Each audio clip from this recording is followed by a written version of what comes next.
శ్రీ గురుభ్యో నమః. శ్రీమాత్రే నమః. అచింత్య వ్యక్త రూపాయ నిర్గుణాయ గుణాత్మనే సమస్త జగదాధారమూర్తయే బ్రహ్మణే నమః. యోంత ప్రవిశ్య మమ వాచమిమాం ప్రసుప్తాం సంజీవయత్యఖిల శక్తిధరస్వధామ్నా అన్యాశ్చ హస్తచరణ శ్రవణత్వగాదీన్ ప్రాణాన్ నమో భగవతే పురుషాయ తుభ్యం. శ్రీ గురుభ్యో నమః. శ్రీమాత్రే నమః. 2026వ సంవత్సరంలో సూర్యగ్రహణాలు చంద్రగ్రహణాలు రెండుగా ఉన్నాయి. అంటే 2 సూర్యగ్రహణాలు వస్తున్నాయి, 2 చంద్రగ్రహణాలు వస్తున్నాయి.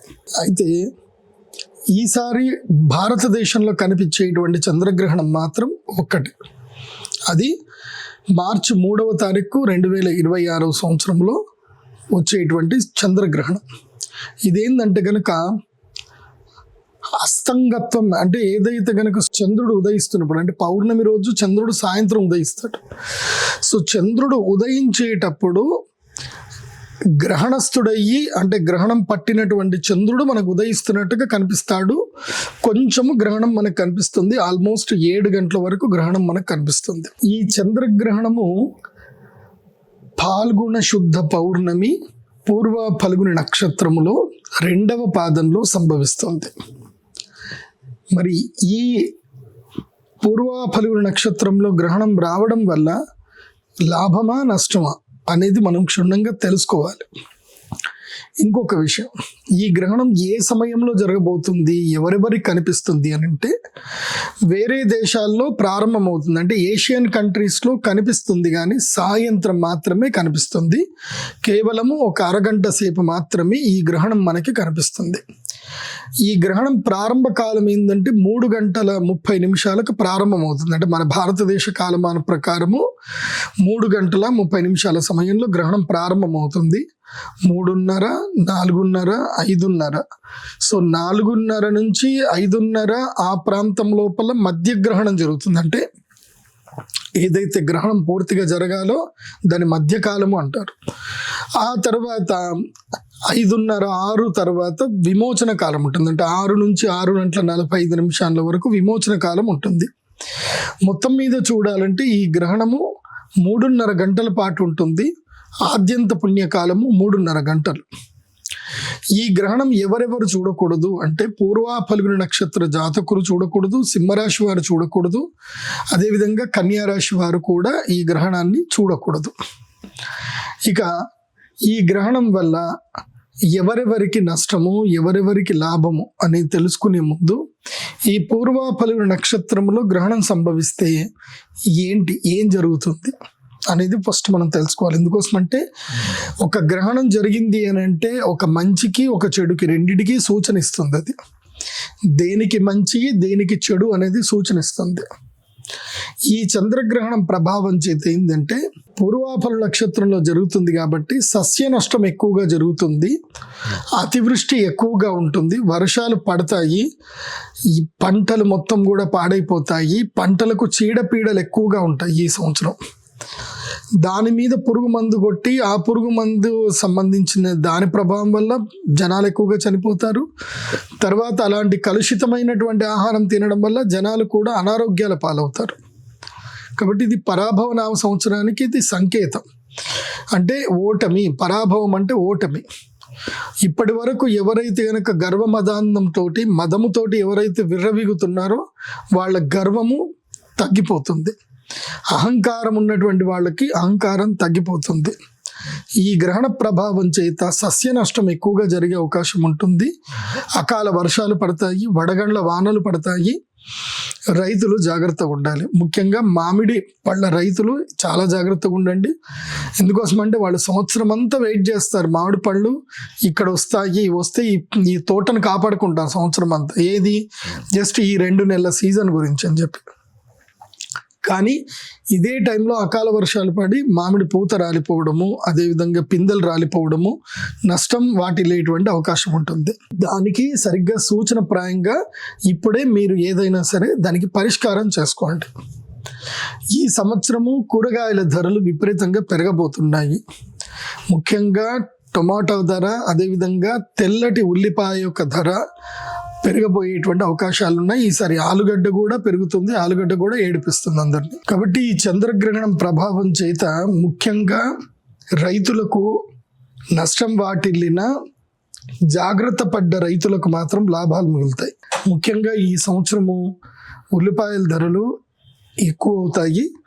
అది కూడా తెల్ల ఉల్లిపాయ మాత్రమే. ఎందుకోసమంటే దాని ప్రొడక్షన్ తక్కువగా ఉంటుంది, కాంపిటీషన్ తక్కువగా ఉంటుంది, బయ్యర్స్ ఎక్కువగా ఉండరు. అదొకటి. టొమాటోకి జూన్ జూలైలో లాభం వచ్చే అవకాశం ఉంటుంది. జాగ్రత్త ఉన్నటువంటి వాళ్లకు టమాటా దాదాపుగా ఒక 10 రోజులు శాసిస్తాం మార్కెట్. 5 నుంచి 10 రోజుల పాటు టమాటా, ఉల్లిపాయ, అదేవిధంగా ఆలుగడ్డ కూడా ఈ సంవత్సరం మార్కెట్ని శాసించేటువంటి అవకాశాలు ఉంటాయి. రైతులు బ్రోక్లీ పంటను కూడా వేసుకోండి. దానివల్ల ఈ పంటలు జాగ్రత్తగా వేసుకుంటే గనక వీటి ద్వారా లాభాలు వచ్చే అవకాశాలు అయితే కనిపిస్తున్నాయి. ఈ సంవత్సరము ప్రకృతి ఎందుకోసమంటే పూర్వ ఫల్గుణ నక్షత్రము భగ నక్షత్రం కాబట్టి భాగ్య నక్షత్రం అంటారు. కాబట్టి భాగ్య నష్టం జరిగే అవకాశం ఉంటుంది. కాబట్టి భాగ్యం అంటే మనకున్నది ఆహార పదార్థాలే. కాబట్టి ఆహార పదార్థాల విషయంలో అప్రమత్తంగా ఉండండి. ఇంకోటి ఏంటంటే నీరు కలుషితమయ్యే అవకాశం ఉంటుంది. ఆహార పదార్థాలు కలుషితమయ్యే అవకాశం ఎక్కువగా ఉంటాయి. కాబట్టి బయట రెస్టారెంట్లలో భోజనాలు చేసేటప్పుడు అప్రమత్తంగా ఉండండి, జాగ్రత్త వహించండి. నా అడ్వైజ్ అయితే బయట తినకపోవడమే మంచిది అనేది నా అడ్వైజ్. ఇక ఈ గ్రహణము సమయములో గర్భిణీ స్త్రీలు ఎలా ఉండాలి అనే దాని గురించి తెలుసుకుందాం. గర్భిణీ స్త్రీలకు ఈ గ్రహణ సమయము గండకాలము అంటారు. దీన్ని ఏంటంటే గర్భవేద కాలము అంటారు. ఈ గ్రహణము జరుగుతున్నప్పుడు ఏంటంటే తప్పకుండా గర్భపిండం మీద ఆ వేద అనేది కలుగుతుంది. ఎందుకోసమంటే గ్రహాల యొక్క ప్రభావం చేతనే శిశువు క్రమేణా పెరగడం అనేది జరుగుతుంది. ఆ క్రమేణా పెరిగేటువంటి సందర్భంలో ఎక్కడైతే గనక సూర్యచంద్రుల నుంచి రావాల్సినటువంటి కిరణ సమీకరణం సమయానికి రాకుండా అడ్డుపడుతుందో ఇది అకాలం. ఎందుకోసమంటే సూర్యుడు ఉదయించడము, అస్తమించడము, చంద్రుడు ఉదయించడము, అస్తమించడము, తర్వాత పౌర్ణమి, అమావాస్యలు రావడం అనేది సహజం. కానీ పౌర్ణమి రోజు గ్రహణం రావడం అనేది అసహజం. కాబట్టి ఈ అసహజమైన సమయం ఒక 3.5 గంటల పాటు జరుగుతుంది. కాబట్టి పిండమునకు రావలసినటువంటి కిరణ తేజములు అందవు. అందుకే ఇది పూర్వకాలం నుంచి ఎప్పటి నుంచో ఈ పద్ధతి చెప్తా ఉన్నారు. కాబట్టి గర్భిణీ స్త్రీలందరూ కూడా ఈ పద్ధతి పాటించండి. ఎవరైతే గర్భము దాల్చినటువంటి స్త్రీలు ఉన్నారో వాళ్ళు మార్చి 3వ తారీఖు 2026 రోజున ఉదయం నుంచి మొదలు ఎక్కడికి బయటకు వెళ్ళకండి, ఇంట్లోనే ఉండండి. ముఖ్యంగా మధ్యాహ్నం 2 గంటల లోపలనే భోజనాలన్నీ కంప్లీట్ చేసుకోండి. పాల పదార్థాలు పాలు తాగకూడదు, పెరుగన్నం తినకూడదు, పాలు పెరుగు ఇవి ముట్టకూడదు. పాల పదార్థాలు ఏవి కూడా ఆ రోజు స్వీకరించవద్దు. మధ్యాహ్నం 1-2 మ్యాక్సిమం 2 గంటల లోపల భోజనాలు కంప్లీట్ చేసేసుకొని ఇంట్లో కిటికీలు కానీ అన్నిటిని కూడా చక్కగా ఆచ్ఛాదనం చేసుకోవాలి. కర్టన్స్ వేసుకొని ఎక్కడి నుంచి వెలుగు రాకుండా చూసుకొని ఒక గదిలో చక్కగా పడుకోవాలి. ఆ గదిలో ఆవు నెయ్యితో చేసిన దీపం వెలిగించుకోవాలి. ఒక మూలన ఆవు నెయ్యితో చేసినటువంటి దీపం వెలిగించాలి.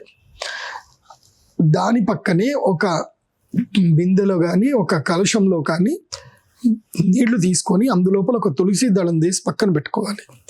మీరు ఏవైతే నీళ్లు తాగుదామనుకుంటారో ఆ నీళ్లలో తులసి దళం వేసుకొని నీళ్లు తాగండి. తులసి దళానికి ఒక అద్భుతమైన శక్తి ఉంటుంది. అది ఏవైతే కనుక నెగిటివ్ రేడియేషన్స్ ఏవైతే మన బాడీకి వస్తాయో అవి నీటిని తాకకుండా ప్రొటెక్ట్ చేస్తుంది. తులసికి ఆ శక్తి ఉంటుంది. అందుకే ప్రతి ఒక్కరి ఇంట్లో తులసి చెట్టు ఉండాలి అని అంటారు. ఇంట్లో తులసి చెట్టు ఎండిపోయింది అని అంటే ఆ ఇంట్లో అరిష్టం జరుగుతుంది అని అర్థం. ఏ ఇంట్లో అయితే తులసి చెట్టు చక్కగా గుబురుగా వికసిస్తుందో వాళ్ళ ఇంట్లో లక్ష్మీదేవి తాండవిస్తుంది అని అర్థం. వాళ్ళ ఇంట్లో అందరూ బాగుంటారు అని అర్థం. కాబట్టి ప్రతి ఒక్కరి ఇంట్లో తులసి చెట్టు పెట్టుకోండి. తర్వాత ఈ చంద్రగ్రహణము మన భారతీయులకు ఇది వర్తిస్తుంది. కాబట్టి దేవాలయాలు మొత్తం కూడా మూసేయాలి.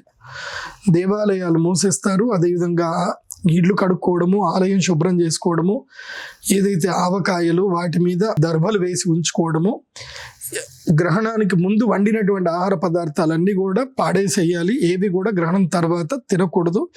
గ్రహణం సమయంలో ఎవరు భోజనం చేయకూడదు. ఇక ఈ గ్రహణం వల్ల అదృష్టం వచ్చేటువంటి రాశులు కొన్ని ఉన్నాయి. ఆ అదృష్టం వచ్చే రాశులు ఏమిటంటే గనక 1 మిథున రాశి. మిథున రాశికి ఈ గ్రహణం వల్ల మేలు జరుగుతుంది. వాళ్ళకి ధైర్య సాహసాలు ఉంటాయి, ఎక్కడికి పోయినా పనులు సక్సెస్ అవుతాయి. తర్వాత మంచి కీర్తి ప్రతిష్టలు కూడా వాళ్ళకు వచ్చేటువంటి అవకాశం ఉంటుంది. మిథున రాశికి. సర్వే జన సుఖినో భవంతు. శ్రీమాత్రే నమః.